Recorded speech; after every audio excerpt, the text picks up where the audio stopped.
Bienvenidos a nuestro programa dedicado a la salud. Desde ya invitarlos a participar de nuestro programa con comentarios o preguntas con el hashtag El Especialista Responde. El dolor crónico afecta a 1 de cada 4 adultos en Chile y genera más de 1,2 millones de años perdidos por discapacidad. ¿Cómo diferenciarlo de otras patologías? ¿Cómo mejorar la calidad de vida de quienes lo padecen? Es parte de lo que conversaremos con la doctora Andrea Fuenzalida. Ella es especialista en dolor crónico, parte del directorio de la Sociedad Chilena de Medicina del Estilo de Vida, Sochimed, y también es parte del equipo de dolor crónico del Hospital Clínico Mutual de Seguridad. ¿Cómo está, doctora? Muy bien, muchas gracias por la invitación. Gracias a usted por estar acá, por acompañarnos a hablar justamente del dolor crónico, que a veces hablamos de distintas patologías que parecían estar más encasilladas, que uno sabe bien de qué se está hablando. Tal vez las personas que están en su casa no saben lo suficiente, me incluyo yo que estoy aquí junto a usted, sobre el dolor crónico y cómo poder diferenciarlo. Partamos con esta definición más general. ¿Qué es el dolor crónico, doctora? Mira, el dolor en sí ya es una sensación que es emocional, desagradable, que puede estar o no asociada a una lesión como tal. Se considera crónico a aquel que tiene una duración más allá de los 3 meses de evolución. Y en ese sentido, este dolor crónico es un paraguas grande donde efectivamente pueden haber distintos diagnósticos. Si es que este dolor, por ejemplo, es más bien primario, o sea, no tiene una causa como determinada o asociada, o un dolor secundario, por ejemplo, el dolor neuropático posterior a un cáncer, posterior, por ejemplo, a algún traumatismo, alguna cirugía. Esos son dolores más bien secundarios, ¿sí? Perfecto. Entonces, es un paraguas más bien grande, ¿ya? Y efectivamente afecta a 1 de cada 4. Incluso hay estudios que llegan a decir que es hasta el 34% de la población chilena presenta dolor crónico. Perfecto. Vamos a ir, un paraguas amplio, como decía la doctora, vamos a ir justamente desentrañando eso y para reforzar lo que usted me estaba diciendo, quería pedir la primera gráfica justamente dentro, no sé si llamarle síntomas, lo tenemos Sí. así como síntomas, pero sí estas características para que podamos entender qué es dolor crónico y cómo diferenciarlo, que era parte de lo que usted nos planteaba, ¿no? Que persiste o recurre por más de 3 meses, que está asociado a una angustia emocional y o discapacidad funcional significativa, interferencia en las actividades diarias, que eso es complejo, ¿no? Porque afecta la calidad de vida. Exacto. Y los síntomas no son explicados por otro diagnóstico. Me gustaría que pasáramos a la siguiente gráfica también para ir clarificando lo que hemos comentado con la doctora. Puede afectar a cualquier parte del cuerpo, pero aquí hay ciertas definiciones, pero usted ahí, doctora, puede también ir complementando, ¿no? Hay cefaleas y dolor orofacial, es decir, en el rostro, dolor musculoesquelético, que tengo entendido que es muy importante dentro del dolor crónico, dolor neuropático central y periférico, dolor visceral, dolor por cáncer y dolor generalizado. ¿Puede afectar a cualquier zona del cuerpo y debe mantenerse por más de 3 meses o ahí lo podemos pesquisar de alguna manera? Sí, o sea, en general la definición estima esta diferencia temporal, ¿cierto? O sea, el dolor agudo es el que al momento de nosotros tener una injuria aguda, vamos a generar en el cuerpo todos los procesos de reparación, ¿cierto? La activación en el sistema nervioso de, oye, tenemos que manejar esta alerta y efectivamente resolver el problema. Por ejemplo, en el caso de un golpe, caída, una fractura, ¿cierto? Pero cuando ya el dolor se va haciendo persistente y esta causa quizás inicial ya está en resolución, por ejemplo, una fractura que ya está en la etapa de consolidación del hueso y ya vamos hacia la sanación, se empieza a activar o mantener activa esta como señal de alerta a nivel del sistema nervioso. Y esa modulación es la que efectivamente se puede manifestar en la zona lesionada, ¿sí? O eventualmente en otras áreas, como un dolor más bien generalizado, ¿ya? Suele estar relacionado con, ya sea, por ejemplo, una cirugía, una patología en específico, deriva de alguna patología o puede incluso aparecer de la nada. Ahí está. Que nunca es de la nada, exacto, pero... nunca están de la nada. Sí. O sea, efectivamente uno siempre tiene que estar buscando un poco la causa raíz del problema, a ver si hay algunos otros elementos que puedan estar generando un impacto. Pero efectivamente tenemos, como te decía antes, los primarios, que en ese sentido pueden haber cefaleas primarias, dolores musculoesqueléticos primarios, ¿ya? Dolores generalizados, por ejemplo, como la fibromialgia, que quizás es un diagnóstico un poco más famoso, ¿ya? Que no tienen quizás una causa tan específica como sí nos ocurre, por ejemplo, en el dolor por cáncer, que sabemos que tuvimos una lesión, ¿no es cierto? Tuvimos un diagnóstico de cáncer y eventualmente se evolucionó por eso, ya sea por su diagnóstico en sí o por el tratamiento. Perfecto. Entonces, esa es un poco la forma de clasificarlo en esto como primario o secundario. Pero efectivamente puede afectar, como está escrito en la gráfica, distintas partes del cuerpo. Perfecto. Doctora, y esta diferencia con la fibromialgia, para quienes no conocen el término también, que pudiera profundizar sobre eso, por si leen el concepto y puede llegar a confundirse. Sí, o sea, más que diferencia, la fibromialgia es un tipo de dolor primario, crónico, ¿sí? O sea, finalmente los diagnósticos que quizás tenemos de fibromialgia, síndrome, por ejemplo, del manguito rotador, epicondilitis, son los diagnósticos más bien clínicos del área que está como lesionada o de los síntomas y signos que agrupan en ese síndrome y uno dice, ah, ya, esto tiene características de fibromialgia, por ejemplo, o tiene síntomas clásicos de una epicondilitis, que es típico codo de tenista, dolor más localizado. Claro. Entonces, al final, la fibromialgia es un diagnóstico que cursa con dolor crónico, aparte de otros síntomas también asociados. Perfecto. Doctora, para ir haciéndose una idea también, ¿esto afecta más a hombres, a mujeres? ¿Puede pasar en niños también, en la población pediátrica? Mira, efectivamente afecta más a mujeres que hombres, ¿ya? De acuerdo un poco a las últimas encuestas, eso es lo que nos dice. También puede afectar a niños y adolescentes, ¿ya? En ese sentido, falta quizás un poco más de cifras, ¿cierto? Que es lo que siempre nos pasa en Chile, de que nos falta un poco más de información así con dato duro desde el punto de vista de cuáles son los porcentajes. Hacer más seguida la encuesta de salud. Exacto, la encuesta de salud, ¿cierto? Que a todo esto en la última encuesta de salud efectivamente se preguntó si había personas que vivían con alguna condición dolorosa 3 meses o más, ¿sí? Y en esa, efectivamente, aproximadamente como casi el 60% de personas estimó que efectivamente tenía alguna dolencia en su cuerpo.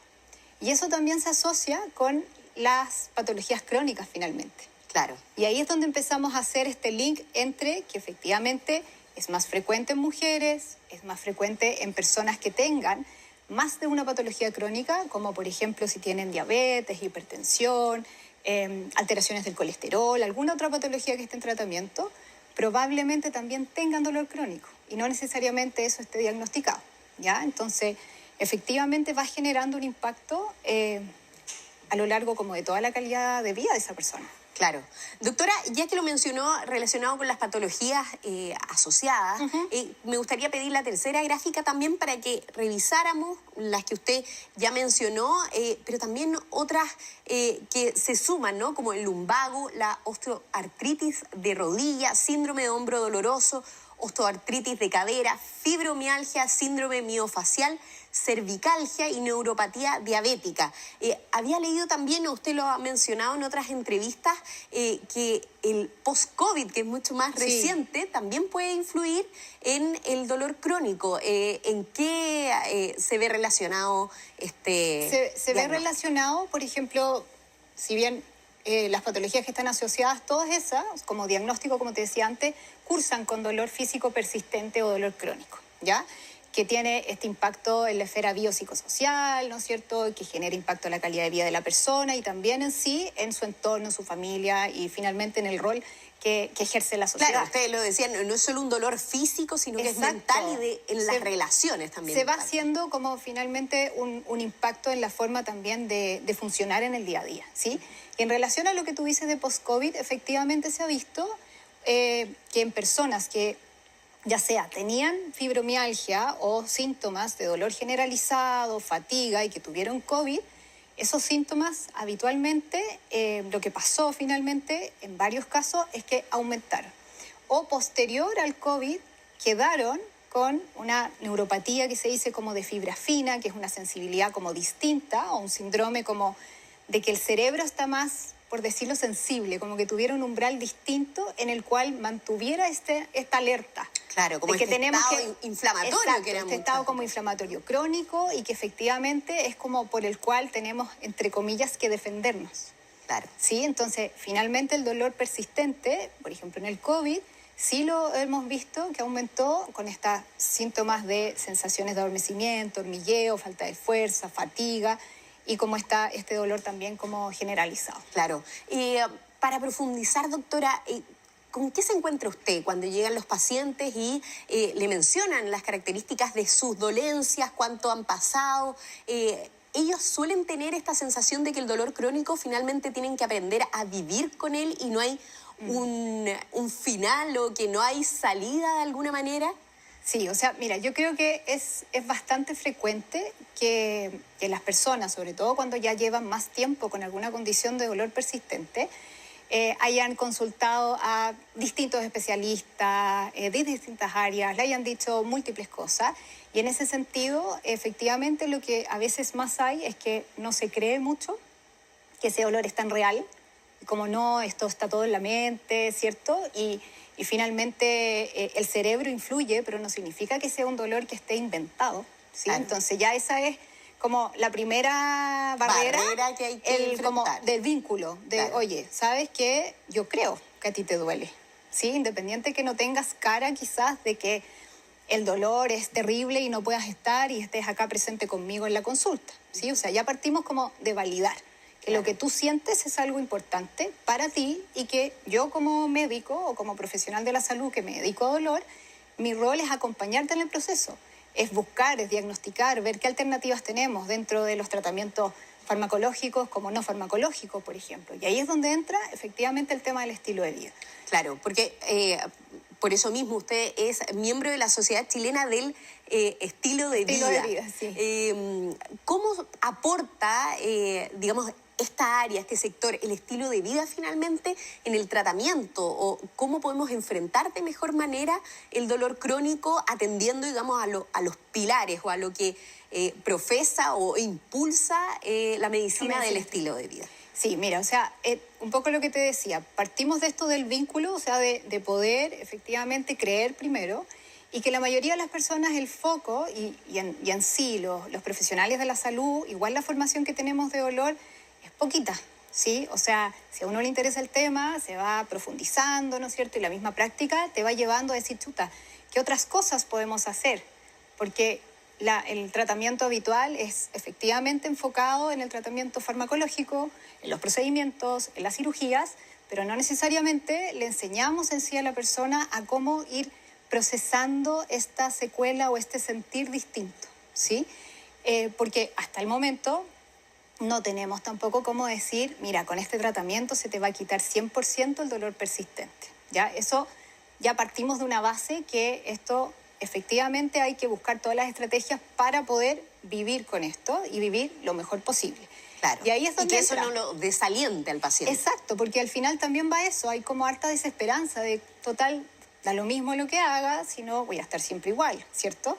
Entonces, ahí el estilo de vida que finalmente son las actitudes, las decisiones que nosotros tomamos en el día a día, nos ayudan a ir modulando esto, ¿ya? O sea, desde el punto de vista de la evidencia, lo que principalmente se ha ido como sumando a lo largo de los años es el tema de la práctica de actividad física regular, que es uno de los pilares de medicina estilo de vida.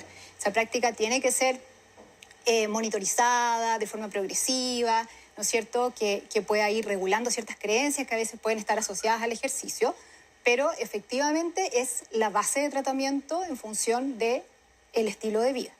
De ahí tenemos temas de la alimentación, por ejemplo, ¿ya? Y ahí pueden haber otros elementos. Claro, vamos a profundizar en eso, doctora, que le ponía una cara así. Ya vamos con eso, no nos adelantemos porque vamos a profundizar luego de una breve pausa, pero antes comentarles que si a usted le cuesta enfocar a la distancia o mientras lee un libro, probablemente pueda tener astigmatismo, miopía o puede estar afectándole la presbicia. Visite a su oftalmólogo y cuide su visión. Clínica Oftalmológica Mira, ver bien, vivir mejor.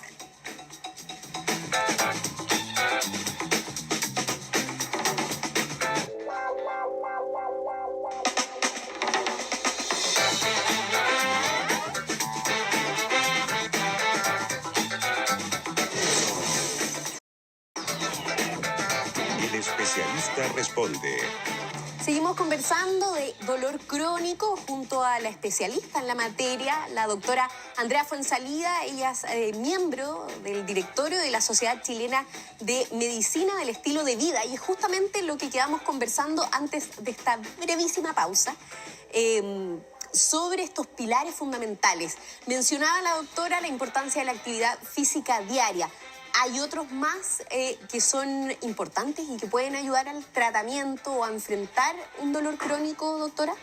Sí, de todas maneras, o sea, la medicina estilo de vida conlleva 6 pilares fundamentales y finalmente es esta disciplina que lo que busca es, a través de la promoción de conductas saludables de vida, el poder prevenir, tratar o incluso revertir enfermedades, ¿ya? Y esto en sí uno lo va individualizando en cada una de las personas y se puede realizar a lo largo de todo el ciclo vital. O sea, efectivamente esto, si bien estamos hablando un poco más quizás de los adultos, también se puede aplicar en niños que tengan como dolor físico persistente. Hablamos, entre comillas, un poquito, ¿cierto?, del primer pilar, que es la práctica de actividad física regular.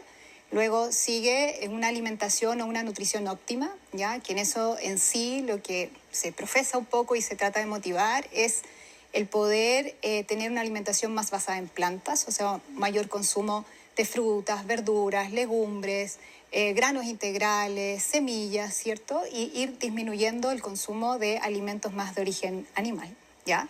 Eso, disminuyendo, pero no eliminando. Disminuyendo, porque efectivamente aún no tenemos tampoco una dieta específica para como el dolor crónico como tal. Hay ciertos tipos de alimentación, por ejemplo, más bajos en gluten, en lactosa, alimentaciones más antiinflamatorias, por ejemplo. Y que eso ejemplo, probablemente también tenga relación con el diagnóstico de cada paciente. Exacto, entonces eso se va individualizando finalmente, pero lo general efectivamente es que lo que nos da la evidencia es que para allá vamos, o sea, vamos hacia una conducta que sea una alimentación más bien basada en plantas. Claro, ¿sí? Lo que sí hay muchísima evidencia, y lo hemos hablado también acá, en cuánto influye, sobre todo para las patologías crónicas y a otras asociadas, los ultraprocesados, por ejemplo. Exactamente, también, o sea, reducir el consumo de ultraprocesados, por ejemplo, y que eso también se alinee un poco con la salud del planeta, ¿sí? Entonces, finalmente, el hecho de reducir un poco el consumo de alimentos de origen animal, favorecer el tema de consumir alimentos de origen más vegetal y ojalá de temporada, ¿no es cierto? Son elementos que también se pueden incorporar en el manejo de la persona con dolor crónico. Perfecto. Ahí vamos en el segundo pilar. El tercer pilar tiene que ver con la regulación del estrés, ¿sí? O sea, pilar muy importante y fundamental desde el punto de vista de todo lo que genera el hecho de tener un dolor persistente, ansiedad, angustia, depresión. A veces tenemos al revés, síntomas más bien psicológicos y eso se manifiesta también en el cuerpo y a veces también tenemos síntomas físicos que generan un impacto en la salud mental. Entonces ahí es importante el poder buscar estrategias de regulación del estrés, el trabajar en conjunto con el equipo de salud mental, psicólogos de dolor, psiquiatras en ese sentido, que podamos ir armando el plan en conjunto, ¿ya? Luego sigue el evitar el consumo de sustancias nocivas como el tabaco, el alcohol, las drogas, que efectivamente pueden generar un impacto con los tratamientos de dolor, ¿sí? Ya sea farmacológicos y no.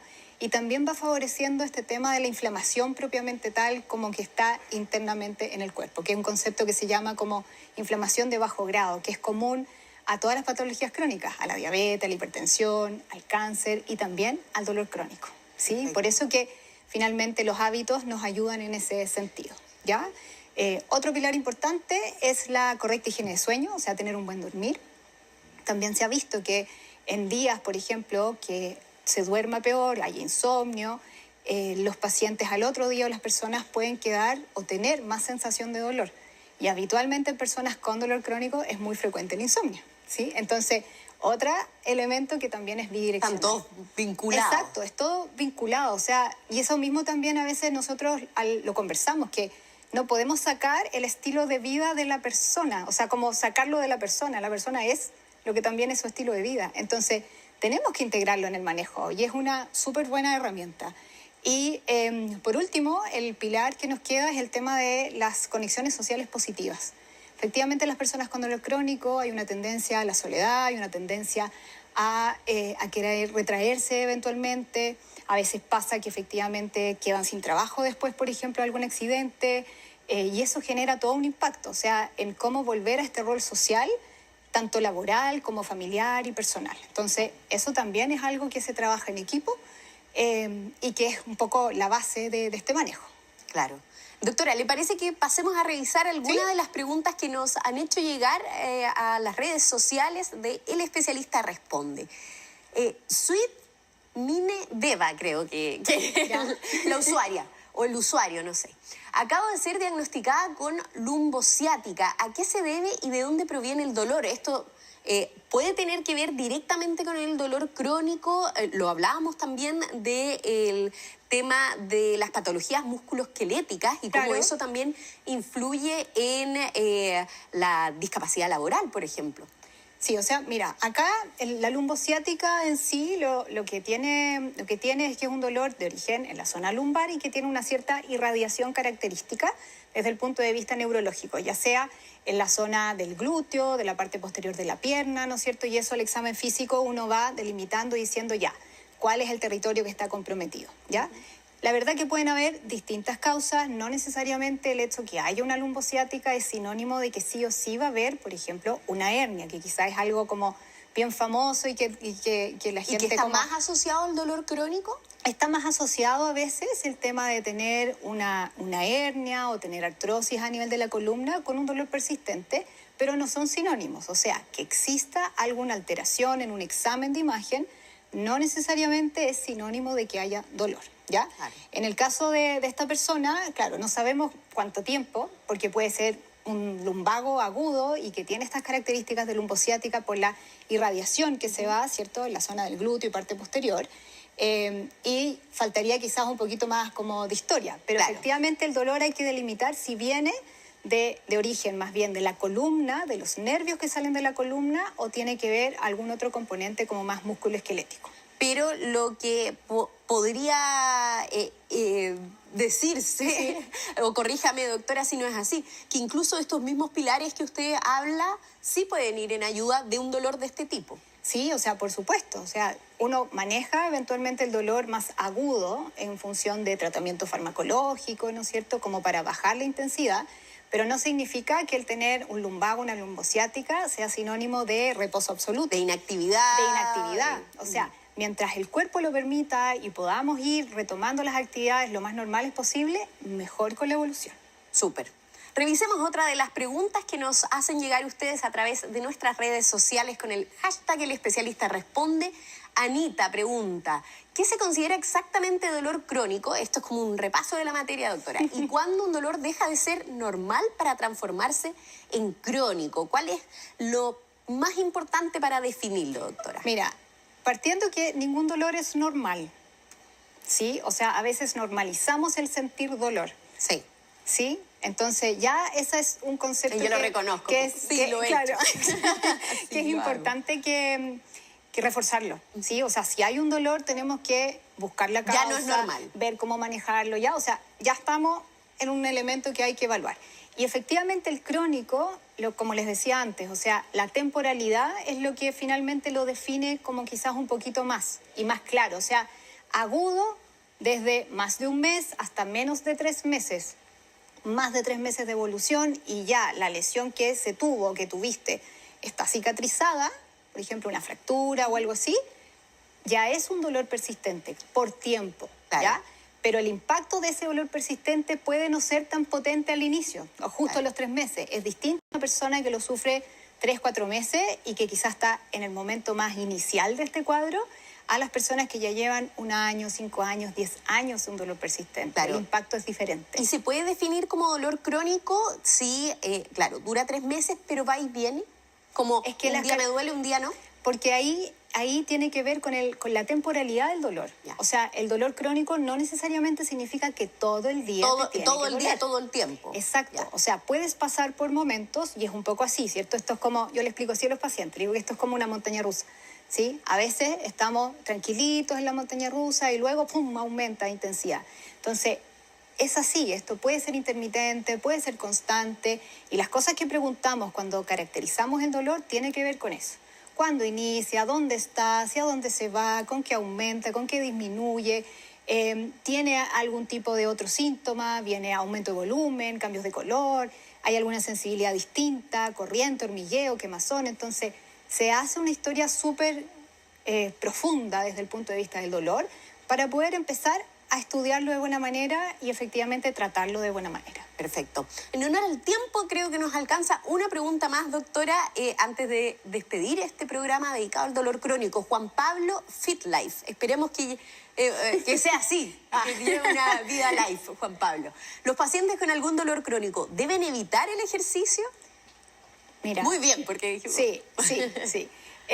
Mira, en general, yo opino que no deben evitar el ejercicio. El ejercicio se debe adaptar, ¿sí? Porque también pasa harto que hay una cierta que se llama kinesofobia, o sea, como miedo al movimiento, porque si hago ejercicio me duele más, por ejemplo, la espalda, entonces mejor no hago y empiezo a entender, entre comillas, que el ejercicio es malo. Claro. ¿Sí? Pero si efectivamente voy cambiando el foco de eso, que el ejercicio es parte de la vida, que nos genera múltiples beneficios desde el punto de vista de la salud cardiovascular y también de la liberación de distintas sustancias antiinflamatorias, claro, de la que salud mejoran mental el también, ánimo, claro. O sea, el sueño. Finalmente es la mejor píldora, ¿cierto?, que podríamos tener, ¿ya? O sea, ahora ya se le considera como esta polipíldora que deberíamos nosotros como profesionales de la salud indicar desde el primer momento, quizás antes de iniciar algún tipo de prescripción farmacológica, entender esto de los hábitos y poder incorporarlos desde el minuto 1 de la consulta. O sea, todo lo contrario, en vez de evitarlo, debemos motivar el ejercicio en las personas con dolor. Ser más fit para Juan Pablo. Doctora, ¿algún mensaje que queda en estos segundos que nos quedan antes de despedir el programa? Un mensaje desde el punto de vista para las personas, como reforzar el hecho de que sentir dolor no es normal, que la idea es que ustedes puedan conversarlos con sus médicos, con sus profesionales, a veces el equipo de kinesiología o psicólogos, porque esto es un trabajo para poder manejarlo en conjunto y todas estas miradas que realizamos en equipo, ¿ya? O sea, no vale solo el punto de vista solo del médico o solo del psicólogo, sino que esto es integrado, porque necesita este manejo biopsicosocial. Y para los profesionales que les crean a los pacientes, ¿sí? O sea, porque en sí de ahí partimos como con un limitante menor o más bajita y empezar a hacer una buena alianza terapéutica es la clave como para que podamos efectivamente intervenir los pilares de estilo de vida y manejar mejor el dolor. Tal cual. Doctora, muchísimas gracias por participar de nuestro programa. No, muchas gracias. A ustedes también le agradecemos por participar de nuestro programa, ya sea con preguntas o tan solo acompañándonos a través de la pantalla. Pero ahora siga junto a nosotros, Canal 24 Horas. Que tenga un lindo día. Chao.